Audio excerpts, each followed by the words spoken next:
Strahd came in and kicked their asses. Okay. Here we are with nary a script and absolutely no rehearsal to talk about Tsolenka Pass. We are so close to the end of this guide, I can smell it. Not really, I actually can't smell it all. I'm completely anosmic. That's a little bit of lunch break heroes trivia for you. But anyways, back to the Tsolenka Pass. This is an area that is really empty. Like a lot of the other areas that I've touched upon, there's not a whole lot here besides a couple of combat encounters. And like I always say, I just think that we can do a little better. Now the first thing that we're going to touch upon is the history of the area. There's nothing in the module, at least nothing that's spelled out. Nothing to really hook into and inform your play through the area. What we've done is we have re-centered the entire pass around two groups. That is the Amber Enclave of the Amber Temple and the Silver Knights at Argynvostold. Originally, the pass was constructed and used by the Amber Enclave. They used it to transport goods and services and really big blocks of amber up through the mountain and to the temple. Now, as we all know, the Amber Temple didn't last. They delved too deeply. They dealt with the dark magics and got transformed, and it just didn't go very well. You can hear all about that in my Amber Temple guide with this link right up there. After the fall of the Amber Enclave, hundreds of years went by. The whole area fell into disrepair, and it fell apart and was buried in ice and snow.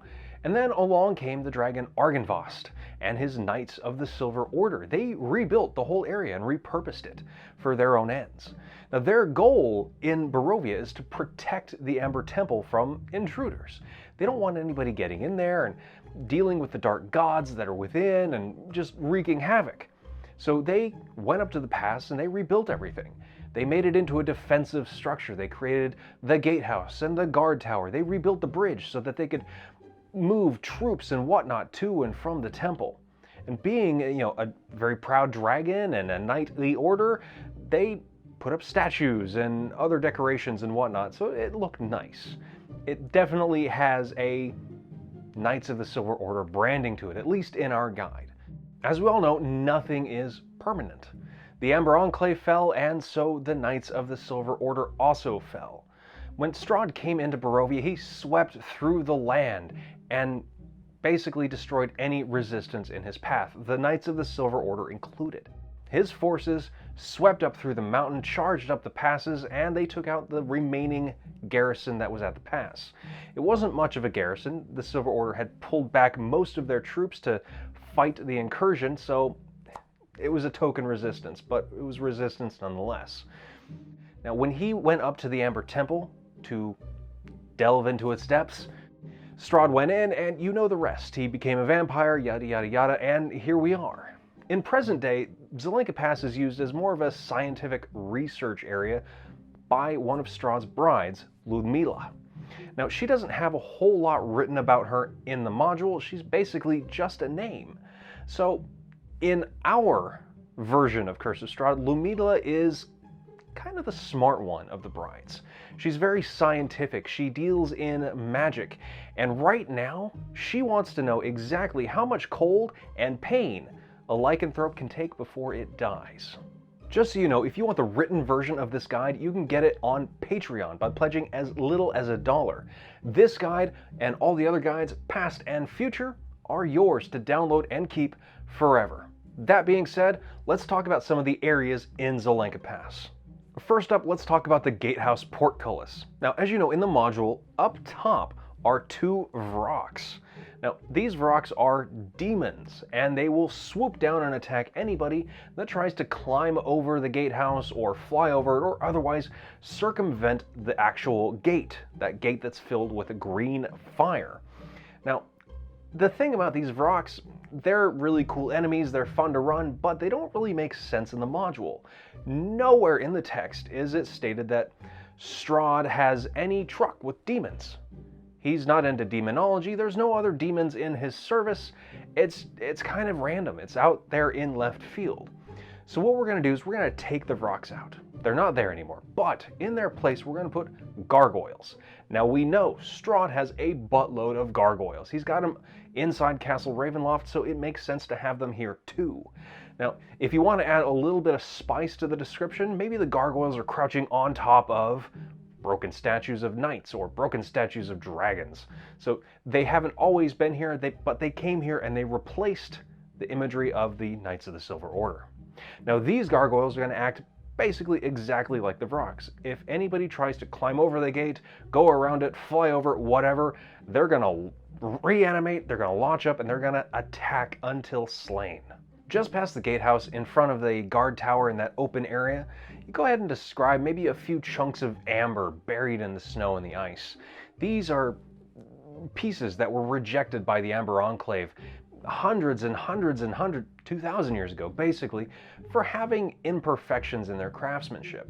Now what this does is it establishes the Enclave's presence within the area, and it adds a little bit of foreshadowing for the whole amber motif that your players are going to find further up the mountain.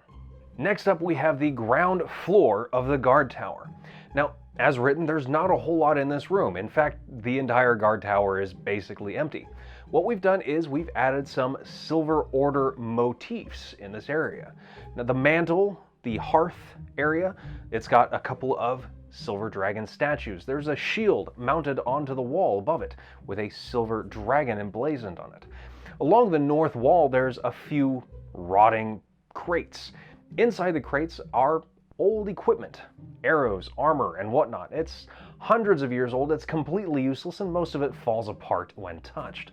One crate, however, looks a bit newer than the others and contains some actual equipment. Probably not of use to the party, though. It's mainly werewolf experimental material, silver chain, silver manacles, silver-tipped arrows. All right, maybe the silver-tipped arrows come in handy, but most of the other things, not terribly useful. All right, silver chain, maybe that's useful. In any case, they'll take the stuff. Doesn't matter if it's useful, if it's in the inventory. Moving up the tower, we come to the meat of our changes in this chapter, the second floor of the guard tower. This is where a iron cage stands in the middle of the room. Inside the iron cage is a man, curled up on the floor, bound in silver chains. He's shivering violently, and his face is a mask of agony. This is Emil Toranescu. He's located here in Tsolenka Pass and not in the dungeons of Castle Ravenloft. Why? Because this is just a lot more interesting place to put him. Emil is, of course, the subject of Ludmila's experiments. She's been poking him and prodding him and reluctantly feeding him so he doesn't starve to death. She wants to see how long it takes for him to die of exposure to cold and other pains and whatnot. In front of the iron cage is a desk, and on top of the desk is a stack of parchments. If your players investigate the parchments, they're going to find diagrams of werewolf anatomy and notes about Emil's plight and conjectures of a very sadistic variety. Ludmila's really noting everything down. She's a very scientific woman. So everything that she's done to Emil and other lycanthropes in the past is noted here. This is a great opportunity for handouts. If you want like a Da Vinci Vitruvian werewolf, now's the time to throw that in. The cage that Emil's in is, of course, locked. The lock can be picked with a DC 22 dexterity check. Now, of course, Ludmila carries the key that could open this cage, but your players are not likely to go get it. It's in Castle Ravenloft. Don't even try. But if they do open it by any other means besides the intended key, a glyph of warding is set off. Now, this glyph has a prepared alarm spell that has a slightly expanded range, and it alerts Ludmila to the prison break. She's going to arrive in 10 rounds via the teleportation circle on the ground floor. And she's not alone. She's accompanied by 6 direwolves. She doesn't want to fight a werewolf and his prison break alone. She's bringing help.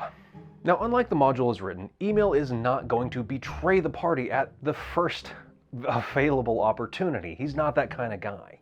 He's already been experimented on by Strahd and his forces, and he knows that his life is forfeit in the vampire's hands. So he's going to say, screw it, I'm getting out of here, and I'm coming with you. He's not going to go across the bridge towards the Amber Temple. He will flat out refuse. But he will accompany the party down the mountain in an attempt to get back to Tsolenka at the den.